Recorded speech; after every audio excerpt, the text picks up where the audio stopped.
진주에서 학생 수 감소와 도심 공동화로 인한 위기를 겪으면서도 다양한 변화를 만들고 있는 학교가 있습니다.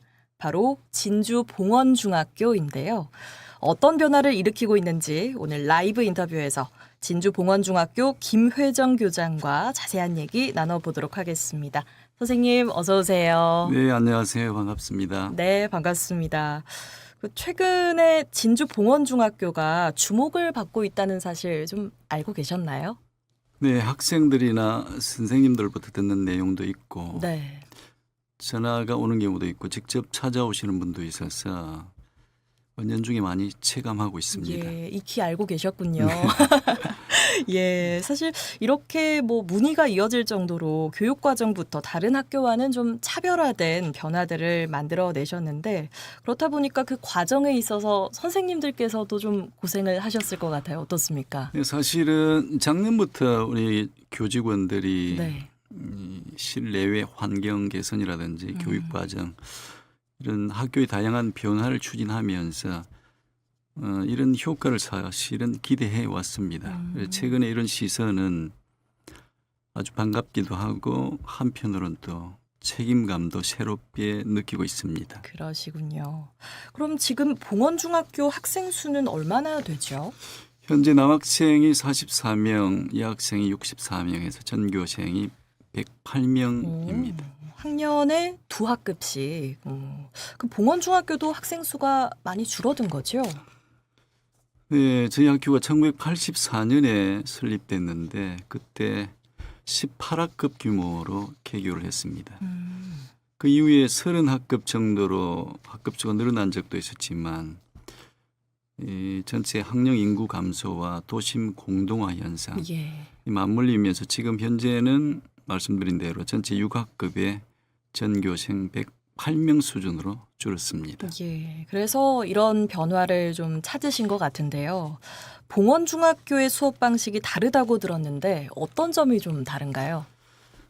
지금 대한민국의 교육의 가장 중요한 화두는 아마 미래 사회 인재를 키우는 미래 교육일 겁니다. 그래서 미래 교육의 바탕을 둔 수업 혁신이 대한민국 모든 학교들이 지금 추진하고 있는 학교 변화의 큰 흐름이라고 볼 수 있겠습니다. 예. 저희 학교는 현재 3학년 학생들이 고등학교 1학년이 되는 시점부터 시행이 되는 고교 학점제와 경남의 미래 교육이 추구하는 교육적인 지향점이라든지 현재 우리 학교의 상황 이런 걸 감안해서 수업 혁신의 방안으로 프로젝트 수업 모형을 선택해서 시행하게 되었습니다. 프로젝트 수업 모형이요. 네, 이 프로젝트 수업 모형은 학생들의 흥미와 성장을 같이 이끌어낼 수 있는 적합한 수업 모형이라고 판단했습니다. 현재 우리 학교 프로젝트 수업의 가장 큰 특징은 네. 일상생활과 수업을 연계해서 교과 수업에 반영하고 있다는 점입니다. 가령 지난 1학기에 1학년을 대상으로 아름다움과 차이라는 주제로 수업을 했었습니다. 네. 이 사춘기 감수성이 풍부한 1학년 학생들은 아름다움에서 자신의 장점과 미적 가치를 알아가고 또 다른 사람과의 차이점을 배울 수도 있었습니다. 차이점을 수용하는 방법도 배울 수가 있었군요. 그러면 이런 변화 이후에 학생들이나 학부모들의 반응은 어땠나요? 네, 이게 기존의 수업과는 상당 부분이 좀 다르기 때문에 네. 학생들이 크게 만족해한 것이 사실입니다. 그리고 수업 집중도도 상당히 높아졌습니다. 아울러서 이 학부모들도 토론이라든지 발표 이런 수업 형태의 학생 주도적인 수업 형태에 많은 관심과 지지를 보내주고 있습니다. 예. 그 학생들의 자존감 향상 같은 긍정적인 변화가 눈에 띄었는데 이런 변화가 학교 전체에는 어떤 영향을 미쳤다고 보세요? 프로젝트 수업을 통해서 선생님들과 학생들과의 관계가 보다 민주적이고 인격적으로 바뀌고 있는 모습이 눈에 띕니다. 물론 학생들끼리의 관계도 수업이나 다른 교육 활동에서 전반적으로 협업적인 이런 모습들이 많이 나타나고 있습니다. 예.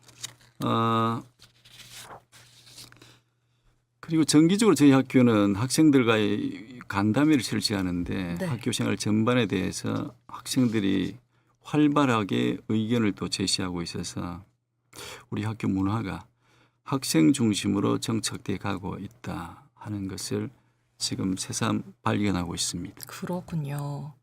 그 봉원중학교의 운동장도 특별하다고 들었는데요. 어떤 점이 특별한가요? 제 개인적으로는 사실 교육활동 공간이 네. 이 학교 학생들의 정서에 어떤 영향을 미칠까 이런 부분에 상당히 관심을 많이 갖고 있습니다. 저뿐만 아니라 우리 학교 선생님들도 이런 부분에 관심을 갖고 주목해 왔습니다. 몇 년 전에 언론에 부각된 적도 있는데 네. 획일화된 학교 교육활동 공간이 학생들의 정서에 어떤 영향을 미칠까 이런 이슈가 사회적으로 확산된 적이 있습니다. 예. 우리 학교 선생님들도 학교의 공간들이 학생들의 성장에 맞춰서 변화될 수 있으면 좋겠다 이런 생각들을 갖고 있었습니다. 네. 그 와중에 우리 학교의 학생 수라든지 그다음 또 남녀 공학이라는 특징이라든지 그다음에 요즘 나날이 늘어가는 미세먼지라든지 네. 이런 걸 감안해서 이 활용도가 그리 높지 않은 운동장을 생태 공원으로 만들어 주면 학생들의 정서와 마을 주민들의 어떤 일상에도 좀 도움이 되지 않을까 하는 생각들을 가지게 되었습니다. 예. 그러니까 학생들에게도 도움이 되고 지역민들에게도 많은 도움이 되는 공간으로 생각을 하신 것 같은데 네. 그런데 이 공간은 어떻게 만들어지게 된 거예요? 이 재작년에 경남교육청에서 마을과 함께하는 생태공원 조성 사업 이런 프로젝트가 있었습니다. 그래서 저희들이 신청을 해서 선정이 되었습니다. 네. 그리고 작년에 이 학생, 학부모, 교직원 그리고 지역사회 이런 다양한 의견들을 수렴해서 설계를 완성하고 올해 5월에 공사를 완공하게 되었습니다. 저희 학교 생태 운동장은 마을과 함께하는 지속 가능한 공간 이런 컨셉입니다. 그래서 맨발 걷기 길이라든지 그다음에 계절에 맞는 색채 숲이라든지 그다음에 휴양 쉼터 그리고 작은 운동장 이런 구역으로 나뉘어져 있습니다. 앞으로 이 운동장이 교육 과정과 연계해서 학생들의 생태적인 감성도 키우고 마을 주민들이 활용할 수 있는 건강한 쉼터가 될 것으로 기대하고 있습니다. 예, 저희 보이는 라디오로 전해드리고 있는데 그 생태공원 운동장의 모습을 좀 보내드렸어요. 그런데 저도 이렇게 보면서 와, 이게 내가 생각했던 운동장이 아니구나. 정말 말씀하신 대로 공원 같고 쉼터 같은 그런 공간인 것 같습니다. 네. 학생들에게는 생태 전환 교육의 장이 될 것 같고요. 지역민들에게는 이렇게 맨발 걷기라든지 산책로로 쓰일 수 있는 좋은 공간이 된 것 같은데 그런데 이뿐만 아니라 여기에서 굉장히 특별한 행사도 열렸다면서요. 예, 지난 5월에 사실은 이 생태 운동장 개장식이 있었습니다. 그때 교직원들과 이 만들어진 생태공원 운동장을 학생들이 어떻게 활용하면 좋을까 이런 그 논의들을 했었는데 네. 그때 나온 생각들이 가을에 하늘이 좀 눈부시게 맑을 때 네. 그리고 운동장에 심어놓은 꽃향기가 좀 가득할 때 마을 주민들 앞에서 학생들이 버스킹을 한번 해보면 어떨까 하는 생각들을 했었습니다. 네. 그 이후에 이제 학생회에서 주도적으로 이걸 진행을 하면서 지난 9월 30일에 마을 주민들을 모아놓고 아주 즐겁게 진행을 마쳤습니다. 버스킹 공연을요. 그렇죠. 예, 그 예. 버스킹 공연 이름도 굉장히 예쁘고 재밌던데요. 예, 그 공연 제목이 봉주루 봉스킹 네. 이런 제목이었는데 사실은 이게 학생들의 아이디어였습니다. 저도 그 기발한 순발력에 놀랐었습니다. 네, 그 기발한 순발력에 우리 교장 선생님께서도 한 스푼 더해주신 것 같은 게 보컬로 또 참여를 해주셨다면서요. 그때 학생들이 그 연습하는 모습을 가끔씩 보다가 네. 학생들이 약간은 좀 주저하는 모습을 보이기에 아, 사실 제가 뭘 잘하는 그런 차원이 아니라 네. 학생들이 좀 쉽게 접근하고 좀 연습에도 임하고 실전에 좀 나가서 좀 자신 있게 해달라는 그런 의미로 참여를 하게 됐습니다. 어떻게 학생들과 이렇게 같이 해보시니까 어떠셨어요? 그때 느낌은 학생들은 어쨌든 어떤 공간에 어떤 기회를 만들어 주면 나름대로 저마다 각자의 끼를 발휘할 수 있는 능력을 갖고 있구나 하는 생각을 새삼 가졌었습니다. 네, 우리 학생들에게도 참 좋은 추억이 됐을 것 같습니다. 봉원중학교가 원도심 학교로서 학생 수 감소의 위기를 겪으면서도 활기를 되찾을 수 있는 원동력은 뭐였다고 생각하세요? 엄밀히 말씀드리면 지금 현재 우리 학교의 모습이 우리 교직원, 이제 교육 공동체가 추구해온 그 학교 변화의 완성된 모습은 아닙니다. 네. 다만 학령 인구 감소, 그다음에 또 도심 공동화 현상 이런 현상들이 진행되는 와중에 학교 교육은 그래도 발전적으로 변화되어 가야 한다는 그런 우리 학교 교육 공동체의 일치된 의지가 지금 현재의 학교 변화를 주도한 원동력이라고 말씀드릴 수 있겠습니다. 예. 앞으로 학교 환경을 개선할 계획도 있으신가요? 실내외 환경 개선이 대부분 완성이 되었기 때문에 네. 내년부터는 본격적으로 이 개선된 교육 환경을 교육 과정과 연계해서 활용할 계획입니다. 예.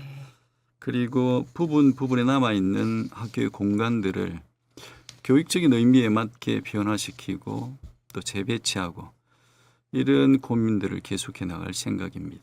예. 도심 공동화 현상 속에서 봉원중학교가 원도심 교육의 중심으로서 어떤 역할을 할 수 있을까요? 현재 진주는 중학교가 3개의 학교군으로 나뉘어져 있습니다. 네. 그리고 도심 공동화 현상으로 인해서 특정 학교군에 학생들이 집중되면서 학교의 과밀화 문제가 나타나고 있는 것도 사실입니다. 그렇죠. 만일에 다른 요소들을 배제하고 학교 교육만을 고려한다면 진주시 내 신도심, 원도심 구분 없이 학교들이 저마다의 특징을 살려가면서 적정한 규모로 균형 있게 발전해 가는 것이 바람직하다고 봅니다. 어쩌면 저희 학교가 이렇게 성장해 가는 과정이 진주 교육 발전을 위한 새로운 교육 담론이 시작되는 계기가 될 수 있지 않을까 하는 희망을 갖고 있습니다. 예. 마지막으로 여쭤보겠습니다. 현재 봉원중학교가 추진하고 있는 교육 혁신의 가장 중요한 목표는 뭔가요? 제 개인적으로는 학교는 교육 공동체 모두가 좀 즐거운 공간이어야 된다 이런 생각을 갖고 있습니다. 네. 그래서 저희 진주 봉원중학교는 학교 교육 공동체의 성원을 바탕으로 수업을 비롯한 모든 교육 활동들을 통해서 학생들이 주도적으로 그리고 고르게 성장해가는 원도심 속의 명문 학교 그런 학교가 되기를 희망하고 있습니다. 네, 알겠습니다. 이번에 그 생태 운동장과 또 양궁장 같은 좋은 공간이 생긴 만큼 선생님과 학생들이 좋은 결과를 만들어 나갈 수 있길 바라고요. 교육은 세상을 바꾸기 위해서 사용할 수 있는 가장 강력한 무기라고 하는데 진주 봉원중학교의 교육이 우리 지역사회를 바꿔 나갈 수 있길 응원하도록 하겠습니다. 네, 선생님 오늘 말씀 잘 들었습니다. 고맙습니다. 감사합니다. 네, 진주 봉원중학교 김회정 교장과 함께했습니다.